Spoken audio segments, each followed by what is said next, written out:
Hello friend, Radhe Radhe. कैसे हैं आप सब? मैं प्रियंका त्रिपाठी स्वागत करती हूँ आपका अपने एक और नए ब्लॉग में। तो यहाँ पे घर के काम सारे ख़त्म हो गए और मैं आ गई हूँ अपनी सिलाई मशीन के पास। अब मुझे बहुत सारे इन दिनों बहुत सारे कपड़े आए हुए हैं, तो उनकी स्टिचिंग मुझे करनी है। तो जिसके लिए मैंने फटाफट घर के काम ख़त्म कर दिया और मैं आ गई यहाँ पे। तो ये देखिए, कल मैंने बनाया था सूट। इस सूट का कपड़ा थोड़ा सा सिल्की था, इसलिए बनाने में थोड़ी सी परेशानी हुई क्योंकि धागा इसमें खिंच रहा था। जगह जगह कपड़ों में सिकुड़न आ रही थी।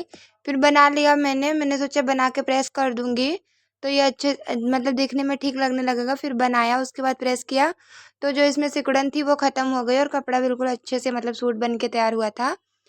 तो यहाँ पे सूट बना लिया था मैंने। बनानी थी इसकी प्लाजो, जिसकी कटिंग करके मैंने रख लिया था। तो अभी मैं इसकी स्टिचिंग करूँगी। यहाँ पे प्लाज़ो की स्टिचिंग करने से पहले मैं दिखा दूँ, मेरे पास आज एक और सूट आया था।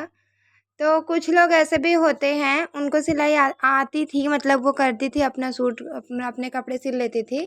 तो यहाँ पे देखिए, उन्होंने अपने सूट की कटिंग करी, फिर उनका मन नहीं था, मतलब वो बोल रही हैं कि मुझे समझ नहीं आ रहा, मैं भूल गई हूँ। तो उन्होंने सिलाई नहीं करी और मेरे पास कटिंग करके सूट की अपने कटिंग करके इधर उधर जो उनको आती थी थोड़ी बहुत कटिंग करके मेरे पास भेज दिया कि इसे बना दो। तो मैंने कहा लाओ मैं ठीक करके बना दूंगी, मतलब थोड़ी बहुत कटिंग उन्होंने गलत कर रखी थी। तो भेजा मेरे पास, तो मैंने कहा ठीक है मैं उन्हें बना दूंगी, ये उनका नाप है। वो उन्होंने उसकी पैंट की कटिंग नहीं करी थी, बस सूट की कटिंग करी। जब उन्हें लगा कि मुझसे नहीं बनेगा तो उन्होंने फिर मेरे पास भिजवा दिया था। मैंने कहा ठीक है लाओ मैं बना दूंगी। तो यहाँ पे मैं लग गई थी। मैंने सोचा पहले जिस सूट के अब प्लाजो की कटिंग मैंने कर रखी है इसको तैयार कर लूँगी, उसके बाद पहले इनका सूट तैयार करके दूंगी। क्योंकि जो कटिंग हुआ कपड़ा रहता है ना, वो फिर अगर कटिंग करके बहुत टाइम तक रख दो फिर ख़राब हो जाता है। तो मैंने सोचा कि इनका सूट तैयार करने के बाद फिर उनका सूट तैयार करके रखूँगी, इसीलिए मैंने उसे अपने पास रख लिया था। तो ऐसे होती हैं कुछ औरतें, कुछ हाउसवाइफ जिनके पास जिनको सिलाई तो आती है पर वो रेगुलर नहीं करती हैं। तो उनको लगता है उन वो फिर मतलब भूल जाती हैं चीज़ें, क्योंकि समझ में नहीं आता। अब ये जो थी, जो मेरी कस्टमर थी, इनको सिलाई आती थी, वो अपना सूट सिल के पहन लेती हैं, ब्लाउज सिल लेती हैं, लेकिन फिर भी बहुत दिनों से नहीं किया था तो उनसे गलती हो गई और उस गलती की वजह से वो डर गई, फिर अपना सूट लाके मुझे दे दिया। जबकि अगर वो कोशिश करती तो उनका ही था, थोड़ा बहुत बिगड़ता पर बन जाता उनका सूट और उन्हें चीज़ें याद भी आ जाती। पर ज़रा सी कोशिश ना करने की वजह से वो डर के मारे अपना सूट लाके मुझे दे गई कि मेरा बना दो, ख़राब ना हो। तो मैंने भी ले लिया, पर उन्हें समझाया कि जब इतना कर ही लिया था तो थोड़ा और मतलब ध्यान देती तो तुम्हारा सूट बन जाता, बन के तैयार हो जाता। हाँ ठीक है, प्लाज़ो नहीं बना पाती आप, पैंट नहीं बना पाती आप, प्लाज़ो बना के पहन लेती, सलवार बना लेती तो आपका बन जाता। उन्होंने कहा नहीं नहीं ख़राब हो जाएगा। फिर मैंने सोचा ठीक है लाओ मैं बना देती हूँ। तो ऐसे होती हैं कुछ हाउसवाइफ और औरतें जिनको सिलाई तो आती है पर वो करना नहीं चाहती, या वो घर के कामों में उलझ जाती हैं। बच्चों को संभालना, घर संभालना, इसी में जो चीज़ें उन्हें आती रहती है वो भी भूल जाती हैं। तो कुछ औरतें तो ऐसी हैं जिनको बहुत अच्छी सिलाई आती है, वो अपना सूट पहन के, ब्लाउज पहन के, डिज़ाइन डाल के ब्लाउज बना लेती हैं, सूट बना लेती हैं।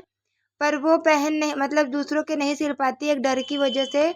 एक डर भी होता है और कुछ ये होता है ना कि लोग क्या कहेंगे, सिलाई कर रही हैं, ऐसा वैसा, मतलब उनके दिमाग में चलता है। मैं जानती हूँ एक औरत है मेरे घर में, मतलब मेरे घर के बगल में मेरी फ्रेंड है, उनको खूब अच्छी सिलाई आती है, पर वो इसलिए नहीं करती कि सिलाई के काम से क्या कमा लूँगी, कितना कर लूँगी, और लोग क्या कहेंगे कि क्या करती हो, सिलाई ही तो करती हो। तो मैं तो कहती हूँ भाई ऐसा सोचना गलत है।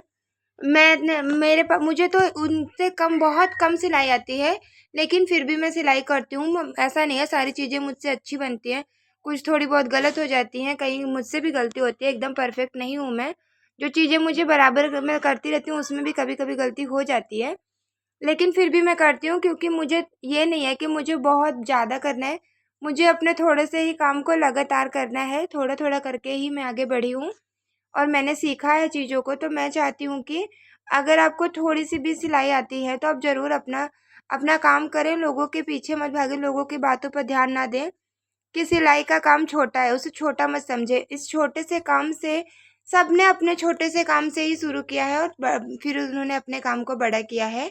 वो चाहे कोई भी काम हो, हम कुछ भी करते हैं हम बुटीक ओपन करेंगे, हम पार्लर ओपन करेंगे, हम नया कोई बिज़नेस स्टार्ट करेंगे, तो हम उसमें थोड़ा-सा मतलब छोटा-सा ही शुरू करते हैं, बहुत बड़ा शुरू करके नहीं करते।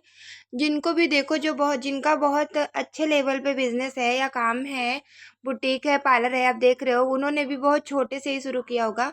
क्योंकि जब हम शुरू करते हैं काम को तो हम बहुत कम से शुरू करते हैं, फिर धीरे-धीरे जैसे हमारा काम आगे बढ़ता जाता है, लोगों को जानकारी होती है, हमारी जान-पहचान बढ़ती है, हमारा काम बढ़ता है, वैसे-वैसे ही हमारा बिज़नेस आगे जाता है। तो मैं तो नहीं कहती कि सिलाई का काम छोटा है, क्योंकि इसी काम से मैंने पहला अपना पैसा कमाया है और इसी काम से मेरी छोटी-छोटी ज़रूरतें पूरी हुई हैं। मैं अपने बच्चों की ज़रूरतें पूरी कर लेती हूँ इसी काम से। इसी काम से मुझे किसी के आगे हाथ नहीं फैलाना होता। तो मैं नहीं मानती कि मेरा सिलाई का काम छोटा है। मैं तो कहती हूँ भई जो मुझे पैसे मुझे किसी से माँगने पड़ेंगे, अगर वो मैं अपना काम करके खुद से कमा के अपने पास रख रही हूँ, अपने खर्चे उठा रही हूँ, तो इसमें क्या हर्ज है। तो इसलिए मैं तो अपने काम को छोटा नहीं मानती और मैं इस काम के साथ बहुत खुश हूँ। मैं चाहती हूँ कि मैं हमेशा ये काम करूँ, मेरा ये काम मुझसे कभी ना छूटे। मैं छोटा नहीं समझती। कुछ लोग होते हैं जिनको बहुत अच्छी सिलाई आती है, बहुत अच्छा कर लेते हैं, पर वो इस एक शर्म होती है, एक झिझक होती है उनके अंदर कि मुझसे नहीं होगा, मैं नहीं कर सकती, लोग क्या कहेंगे, वो इन सब बातों पे ध्यान देते हैं और सिलाई नहीं करते हैं। तो मैं तो चाहती हूँ कि अगर थोड़ा-सा भी अगर आता हो, मुझे तो अगर पहले से आता होता, बहुत पहले से अगर मुझे सिलाई आती, तो मैं तो बहुत पहले से करती। वो तो शुरू से मुझे आता ही नहीं था, मैंने फिर सीखा है इस काम को। सीखा तो मैंने टाइम पास के लिए ही था, खुद के कपड़े सिलने के लिए, लेकिन अब ऐसा हो गया है कि खुद के कपड़े ही नहीं सिल पा रही हूँ मैं। अपने कपड़े मैं इधर-उधर करके थोड़ा बहुत सिल लेती हूँ, वही पहन रही हूँ, या जो बहुत पुराने कपड़े होते हैं वही मेरे पास होते हैं, वही मैं पहन रही हूँ। अपने कपड़े सिलने का टाइम ही नहीं मिल रहा है।